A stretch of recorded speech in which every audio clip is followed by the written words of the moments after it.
Ravi Prakash Siliconandhra hospital Kuchipudi super speciality వైద్య సేవలు పూర్తిగా ఉచితం. నా పేరు లక్ష్మి. మేము సంగారెడ్డిలోనే ఉంటాము. మైబత్పూర్ ఆశా వర్కరు, రాయకోడ్ మండల్ పిఎస్సి. తను అనురాధ అనేట ఆమె, ఇద్దరు కలిసి మా దగ్గర 3 lakhs కాల్ చేసిండ్రు. మేము అడిగిన మాకు జాబ్ ఇప్పిస్తామని అన్నారు. ఇంతవరకు దాకా మాకు అమౌంట్ ఇస్తలేరు, జాబ్ పెట్టిస్తలేరు. ఎన్హెచ్ఎం కింద జాబ్స్ ఉన్నాయని మాకు చెప్పినారు వాళ్ళు. దాని ద్వారా మేము నమ్మాల్సి వచ్చింది. కాంట్రాక్ట్ బేసిక్ కింద స్టాఫ్ నర్స్ అని చెప్పినారు. దాని ద్వారా మేము నమ్మినాము. ఇక మేము 1 week అడిగినాం. 1 week అయినా కానీ మాకు ఏ రెస్పాన్సిబుల్ ఇవ్వట్లేరు. దాని ద్వారా మేము అనుకున్నాం మేము మోసపోయినామని మాకు అప్పుడు అనిపించింది. కలెక్టరేట్ దగ్గరికి వచ్చి క్యాంటీన్లో మాకు సర్టిఫికేట్స్ వెరిఫికేషన్ ఉన్నాయి, తీసుకొని రండి. మాకు అనిపించింది ఎవరైనా ఉంటే సర్టిఫికేట్స్ తీసుకొని కలెక్టరేట్ దగ్గర వెరిఫికేషన్ ఉంటుంది, క్యాంటీన్ల కింద తీసుకెళ్తున్నారు. మాకు అప్పుడు కొంచెం మాకు సందేహం వచ్చింది. దాని ద్వారా మేము మోసపోయినామని మాకు అనిపించింది. ఆర్డర్ కాపీ కూడా ఇచ్చిర్రు మాకు, 1 monthలో మీకు జాయిన్ చేపిస్తాము అట్లా ఇట్లా అని చెప్తే మేము నమ్మవలికినాం. దాని ద్వారా మేము తీసుకొని వెళ్ళిన తర్వాత అది ఫేక్ అని తెలిసింది. ఒక కలెక్టర్ సిగ్నేచర్ ఫోర్జీ చేసి మాకు ఆర్డర్ కాపీలు అయితే ఏవైతే ఉన్నాయో అవి మాకు ఇవి ఇచ్చినారు. దీని ద్వారా మేము నమ్మాల్సి వచ్చింది. నిజమేనేమో మాకు జాబు కన్ఫర్మ్ అవుతుందేమో అని మేము అనుకున్నాము. దాని ద్వారా మేము మోసపోయినాము. మా అమౌంట్ మాకు ఇవ్వాలంటే మీకు ఇచ్చేది లేదు, మీరు పోలీస్ స్టేషన్కి వెళ్తున్నారు కదా, కేసు పెడుతున్నారు కదా, పెట్టుకోండి, ఏం చేసుకుంటారో చేసుకోండి, మీకు సరైన న్యాయం జరగదు, ఎవరికి అడుగుతారో అడగండి మేము అని మాకు బెదిరింపు కాల్స్ కూడా వచ్చినాయి. మేము అంతా కూడా ధైర్యం చేసి ముందుకు వచ్చి మేము పోలీస్ స్టేషన్లో ఫిర్యాదు చేసినాం. సార్ వాళ్ళు కూడా మాకు 1 week వరకు మాకు ఎలాంటి యాక్షన్ కూడా తీసుకోలేరు వాళ్ళు. తర్వాత ఎస్పీ సార్ దగ్గర దాకా పోయింది.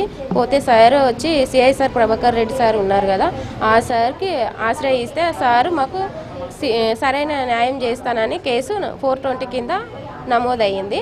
నమోదైన తర్వాత మాకు ఇంకా బెదిరింపు కాల్స్ వస్తున్నాయి. ఇదే కనుక జరిగితే మాలాంటి వాళ్ళు ఎంతోమంది అభాగ్యులు ఉన్నారు. 28 members అన్నత 35 members ఉన్నారు మొత్తం. మరియమ్మ ప్లస్ ఒకటి అనురాధ, ఇద్దరు కలిసి. అనురాధ అనేటామె ఖైరతాబాద్ సోమాజిగూడ ఉమెన్స్ కాలేజ్ నర్సింగ్లో శానిటైజర్ కింద గ్రేడ్ 1 ఆఫీసర్గా చెలామణిగా చేస్తుంది.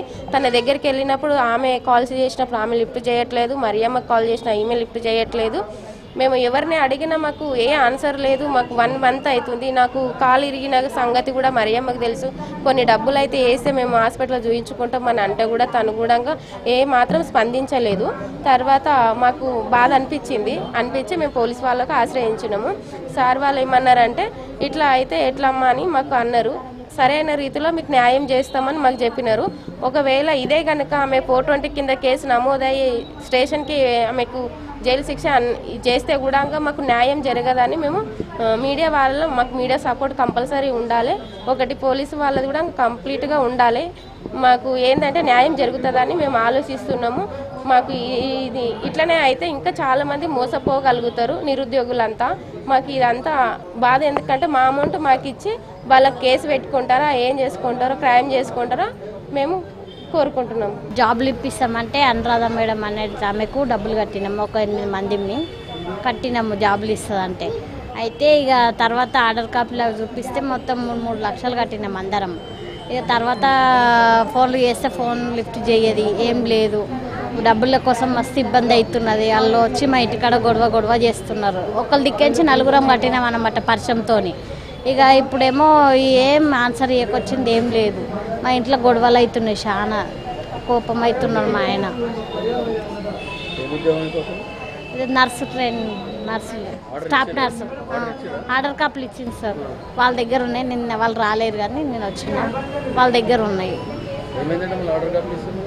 జాబు పెట్టిస్తాను పెట్టియకొచ్చింది, అసలు ఏం చెప్పకొచ్చింది. ఫోన్ చేస్తే ఫోన్ లిఫ్ట్ చేయదు, ఏం లేదు. మాకు ఆర్డర్ కాపీలు చూపించింది కదా, చూపించిందని కట్టినాము కలెక్టర్ ఆఫీస్ కాడ. అక్కడ ఏం చెప్పలేరు.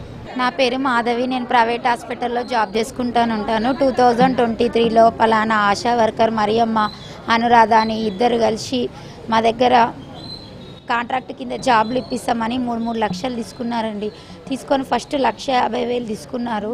తర్వాత కలెక్టరేట్లో ఆర్డర్ కాపీలు ఇచ్చి మిగతా అమౌంట్ ఆడ తీసుకున్నారు.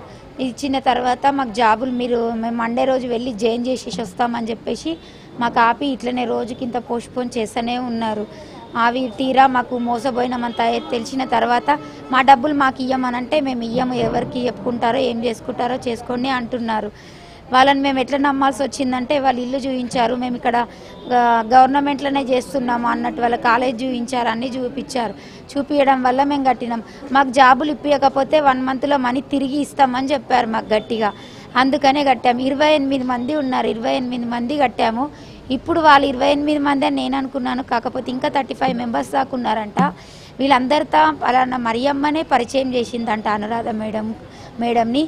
ఆమె ఇప్పుడు బెదిరిస్తుంది కూడా, ఇంత దాకా తెచ్చినావు కదా, డబ్బులు ఇయ్యం, ఏం చేసుకుంటావో చేసుకో, జైలుకి వెళ్ళినా మేము బెయిల్ మీద బయటకు వస్తాం అన్నట్టు మాట్లాడుతుంది. మా డబ్బులు మాకు ఇచ్చి వాళ్ళిద్దరిని పిలిపించి మా డబ్బులు మాకు అందరికీ డబ్బులు ఇప్పించగలరని మేము కోరుకుంటున్నాము. డబ్బులు ఇవ్వకపోతే మాత్రం మేము అందరం ఇక్కడనే సూసైడ్ చేసుకుంటాం. ఆల్రెడీ అంతకు తెగించి వచ్చినాం, ఎందుకంటే మాకు కూడా ఇంట్లో చాలా ఇబ్బందులు అవుతుంది. పుస్తల తాళ్ళు కుదబెట్టి బయట అప్పు తెచ్చి 3 రూపాయలు 4 రూపాయల లెక్క ఇంట్రెస్టులు తెచ్చి మేము వాళ్ళకి డబ్బులు కట్టాము. ఆ బాధ కూడా మేము వాళ్ళకి విన్నపించుకున్నాము. మేము ఇట్లా బయట ఇంట్రెస్ట్ తెచ్చినాం, మా పరిస్థితి బాగాలేదు, అందరం బీద కుటుంబాలు ఉన్నాం, మా డబ్బులు మాకు ఇవ్వమని మేము చెప్తానే ఉన్నాం. కానీ మా డబ్బులు మాకు అడిగితే మీరు ఇట్లాగెళ్ళే డ్యూటీకి పోతారు, ఏదన్నా చేస్తాం అన్నట్టు వేరేలతోటి బెదిరిస్తుంది. మాకు బెదిరించి డబ్బులు ఇవ్వమన్నట్టు మాట్లాడుతుంది. ఇక్కడ దాకా వచ్చినాం కాబట్టి వాళ్ళకి తగిన శిక్ష విధించి మా డబ్బులు మాకు మాత్రం ఖచ్చితంగా ఇప్పియాలి సార్. ఇప్పిస్తేనే మేము సరే, లేకపోతే ఈడ అందరం కలిసి సూసైడ్ చేసుకోవాలని మేము ఫిక్స్ అయినాం. నకిలీదని ఎట్లా తెలిసిందంటే మాకు ఫోన్ ఇవ్వట్లేరు. మేము వెళ్తాం, మాకు ఆర్డర్ కాపీలు ఇచ్చారు కదా, మేము డ్యూటీలో జాయిన్ అవుతామని చెప్పాము. చెప్తే ఈరోజు వెళ్దురు కానీ రేపు వెళ్దురు కానీ మేము తీసుకెళ్తాము, మీరు వెళ్ళొద్దు అట్లా, మేడం దగ్గర ఇంకా సిగ్నేచరు వేరే ఉంటాయి అని ఒరిజినల్ సర్టిఫికెట్లు కూడా తీసుకెళ్లారు. మా దగ్గరికి తీసుకెళ్ళి మీరు ఎంక్వైరీ చేయాలే కదా అని చెప్పి ఒరిజినల్ సర్టిఫికెట్లు మళ్ళీ మాకు ఎందుకో భయం అనిపించి ఎంబడవాడు అడిగితే అవి పంపించారు ఒరిజినల్ సర్టిఫికెట్. అమౌంట్ ఇవ్వమంటే ఇట్లా చేస్తున్నారు. మాకు జాబ్స్ వద్ద ఏమొద్దు, మీరు రోజు పోస్ట్పోన్ చేస్తూనే ఉన్నారు, ఇచ్చేసేయండి అంటే అప్పుడు వాళ్ళు బయట పెట్టారు. మాకు ఆర్డర్ కాపీలు ఇచ్చి 2023లో ఏప్రిల్ 15 రోజే ఏమి ఇచ్చారు. డేట్ కూడా గుర్తుంది, కలెక్టరేట్ ఆఫీస్లో ఇచ్చారు.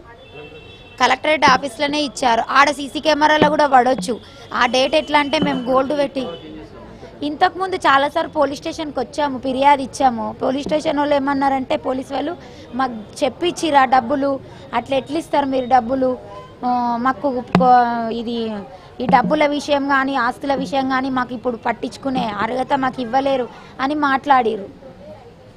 మాట్లాడి మాకు పంపించారు. వాళ్ళని మేమే వెళ్ళి మేమే కారు కట్టుకొని మరియమ్మని అనురాధ మేడంని కూడా ఇదే పోలీస్ స్టేషన్కి తీసుకొచ్చాం. వాళ్ళని ఇడికి వేసుకొచ్చి అప్పుడు ఏదో సార్ ఉండే శ్రీధర్ సారో ఎవరో ఉండే, ఆ సార్ దగ్గరికి వాళ్ళిద్దరిని మేమే గుంజుకొచ్చినాం.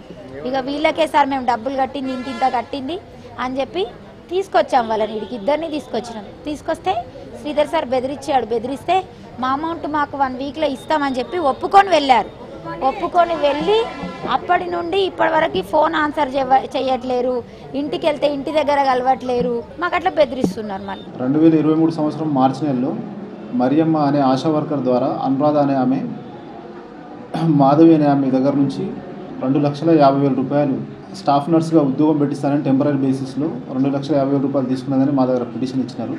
దానిపైన కేసు రిజిస్టర్ చేసినాము. కేసు ప్రస్తుతం ఇన్వెస్టిగేషన్లో ఉంది. వాళ్ళని పట్టుకున్న తర్వాత మిగతా విషయాలు తెలియజేస్తాం. మా దగ్గర మాధవితో పాటు సువర్ణ అని లక్ష్మి అని ఇంకో 2 బాధితులు వచ్చారు. అది కేసు ఇన్వెస్టిగేషన్లో ఉంది ప్రస్తుతం. ఇంకా ఎవరు రాలేదండి. వచ్చిన తర్వాత మిగతా విషయం తెలియజేస్తాం. మరిన్ని వీడియోస్ కోసం ఛానల్ ని సబ్స్క్రైబ్ చేయండి. లేటెస్ట్ అప్డేట్స్ కోసం వాట్సాప్ ఛానల్ ని ఫాలో చేయండి. అండ్ లింక్ డిస్క్రిప్షన్ లో ఉంది.